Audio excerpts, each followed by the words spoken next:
La première adolescence. La discipline et la prise en compte de son affectivité. Chapitre 4. La discipline. Le contrôle exercé par les parents nous amène à parler de discipline. Jusqu'à maintenant, nous n'avons pas eu à parler de discipline pour l'enfant au vrai sens du mot. Il n'y a aucune raison pour qu'une mère impose rien de tel à un tout petit ou un jeune marcheur, si on lui assure un entourage conforme à ses besoins. Mais au stade de la première adolescence, l'enfant doit acquérir une discipline et une maman doit savoir comment agir à cet égard. Dans ce chapitre, je vais parler de discipline uniquement en ce qui concerne la première adolescence. Mais il est important d'avoir une vue d'ensemble de ce qu'il faut imposer aux enfants. Aussi, avant de continuer votre lecture, je vous invite à lire attentivement les chapitres 8 et 9 qui traitent de la discipline. Vous reprendrez ensuite la lecture de ce chapitre-ci. Je suggère que nous commencions à discuter de cette question de la première adolescence, en rayant définitivement de votre vocabulaire les mots sévères et indulgents. Ces mots qui déroutent les parents, parce que les parents sont souvent en train de se demander « suis-je trop sévère ou bien suis-je trop indulgent ?» Or, on ne devrait jamais se poser ces deux questions, ni employer ces mots. La réussite ou l'échec d'une discipline n'a pas grand rapport avec votre sévérité ou votre indulgence. La première chose à faire pour des parents, tout spécialement avec des enfants de l'âge dont nous parlons, est de distinguer entre les sentiments et les actes. Par acte, j'entends le comportement extérieur d'un enfant. Il traverse la rue alors que vous lui avez défendu. Il frappe un autre enfant alors que vous lui avez interdit de le faire. Il lance du sable alors que vous lui avez dit « on ne lance pas du sable ».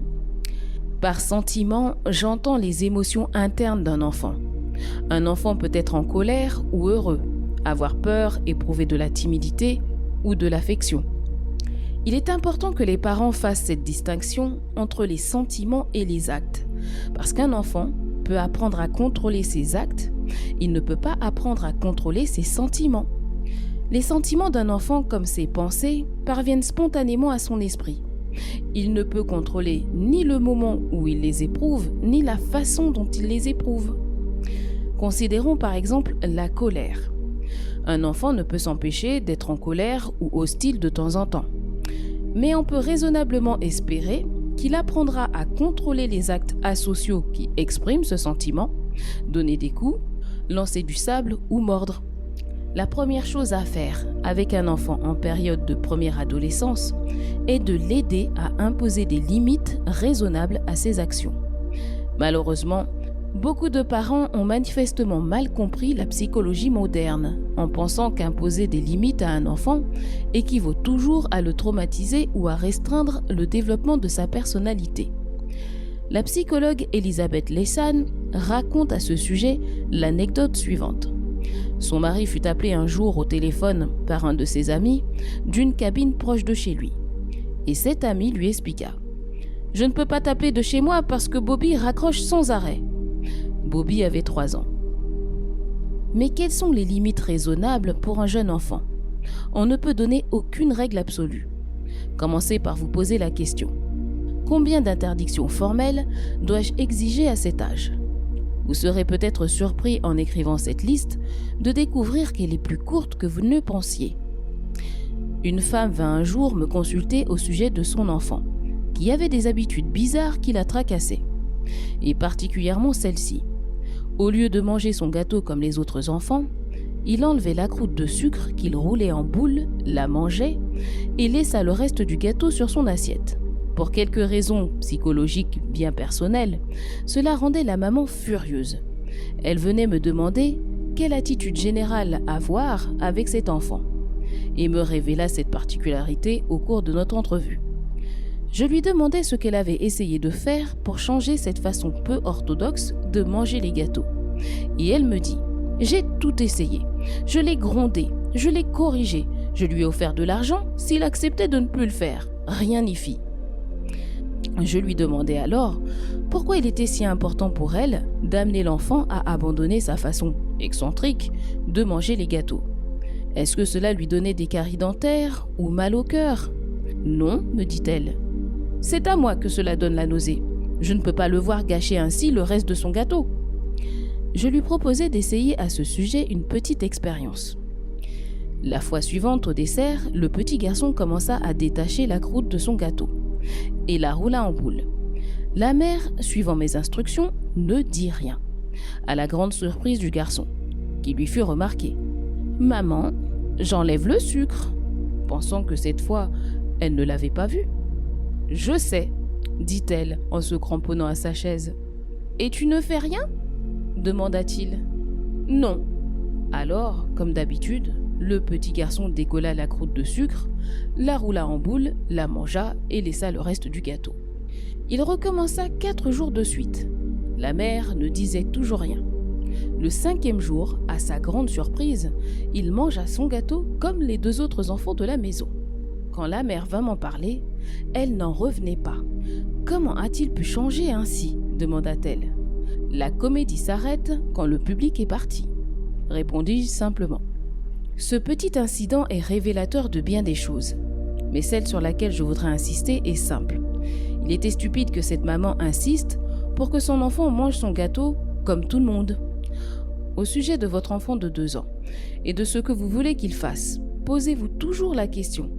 Quelle importance cela a-t-il qu'il fasse ceci ou ne fasse pas cela?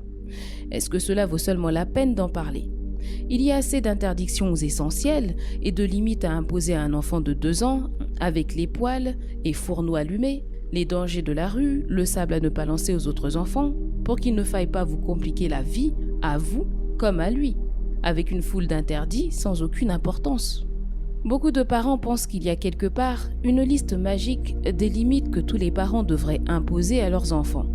Cette liste ne peut exister, car chaque type de parent possède des qualités personnelles et un style de vie différent.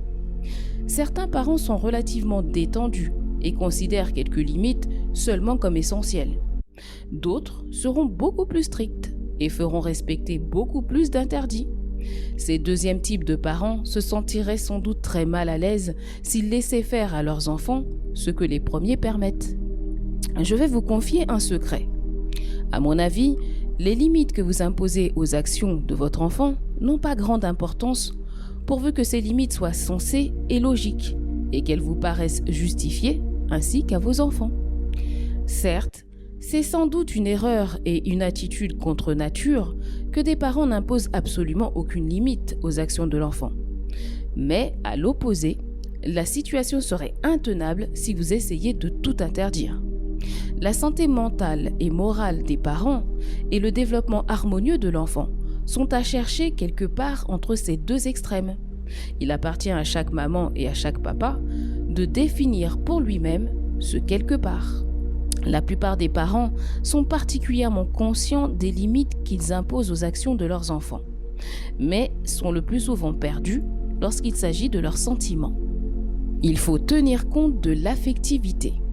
Pour avoir des enfants psychologiquement sains et pourvus d'un robuste concept de soi, il faut que les parents les laissent exprimer leurs sentiments. La réalité est malheureusement bien différente. La plupart des parents n'y autorisent pas leurs enfants. Prenons un exemple parmi des centaines. J'ai surpris un jour cette conversation dans un jardin public. C'était une maman avec ses 2 enfants, un garçon d'environ 6 ans et une fille de 4 ans. Le garçon, qui semblait très en colère contre sa sœur, disait « Je te déteste, Suzy !» Pensez-vous que la mère ait dit « Tommy, explique-nous ce que tu ressens. Dis à ta sœur ce qui se passe. » Non pas. Elle lui dit en fait « Allons, Tom, tu as une gentille petite sœur, tu ne la détestes pas, tu l'aimes. » Or, c'est un mensonge, et le petit garçon le sait bien. La mère est en train de le détourner de ses sentiments.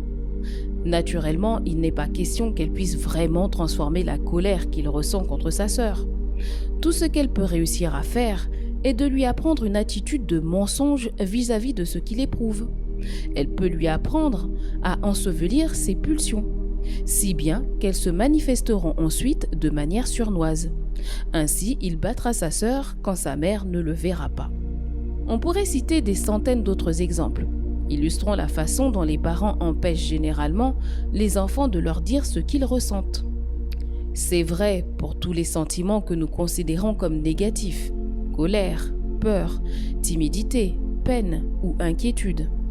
Les seuls dont nous n'essayons pas d'écarter nos enfants par nos paroles sont les sentiments positifs d'amour et d'affection. Je n'ai encore jamais vu une mère essayer d'empêcher un enfant de lui dire « Maman, je t'aime ». Pourquoi cette attitude des parents ? Pourquoi ne permettons-nous pas à nos enfants d'exprimer aussi leurs sentiments négatifs ? La raison est fort simple.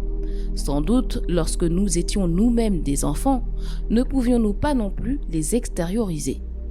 Et ainsi, sans le vouloir, nous transmettons à nos enfants les mêmes inhibitions psychologiques. Nous devons laisser toute liberté à nos enfants pour exprimer tous leurs sentiments, les mauvais comme les bons. C'est seulement quand un enfant peut libérer ses mauvais penchants et les chasser que les bons peuvent prendre place. Si nous ne le laissons pas éliminer la colère et l'hostilité, il n'y aura pas de place pour l'amour et l'affection. Les sentiments réprimés favorisent une mauvaise santé mentale. En général, les enfants s'extériorisent jusqu'au moment où nous leur demandons de cacher ce qu'ils éprouvent. C'est ainsi que deux enfants habitant le même immeuble peuvent très bien se battre un matin et être les meilleurs amis du monde l'après-midi. Au contraire, les parents de ces mêmes enfants peuvent rester fâchés pendant des mois. Les adultes qui ont des problèmes psychologiques apprennent grâce à la psychothérapie, avant toute autre chose, à exprimer normalement leurs sentiments. Mais si nous le leur apprenons dès leur plus jeune âge, normalement, ils jouiront adultes d'une bonne santé mentale. Les jeunes enfants ne peuvent pas refouler seulement certains sentiments comme la colère et la peur, sans réprimer aussi les autres. Si nous leur apprenons, enfants, à refouler leur colère et leur peur, nous finirons par leur apprendre inconsciemment à réprimer aussi leurs bons sentiments positifs d'amour et d'affection. Il ne suffit pas aux enfants de pouvoir expliquer ce qui se passe en eux. Il faut aussi qu'ils sachent que leurs parents comprennent vraiment leur affectivité. Quand ils sont malheureux ou en colère ou vexés, ils veulent qu'on les comprenne. Et comment montrer à votre enfant que vous comprenez ce qu'il ressent ? Vous pouvez le faire superficiellement en lui disant simplement « Je sais ce que tu ressens ». Mais c'est trop facile et trop vite dit, et cela risque de ne pas le convaincre. Il est un moyen bien plus sûr de faire savoir à votre enfant que vous le comprenez profondément. Ce moyen fut découvert dans les années 40 par un psychologue, le docteur Carl Rogers. C'est ce qu'il a appelé les sentiments réfléchis. La technique du reflet des sentiments. Dans la prochaine vidéo. À bientôt!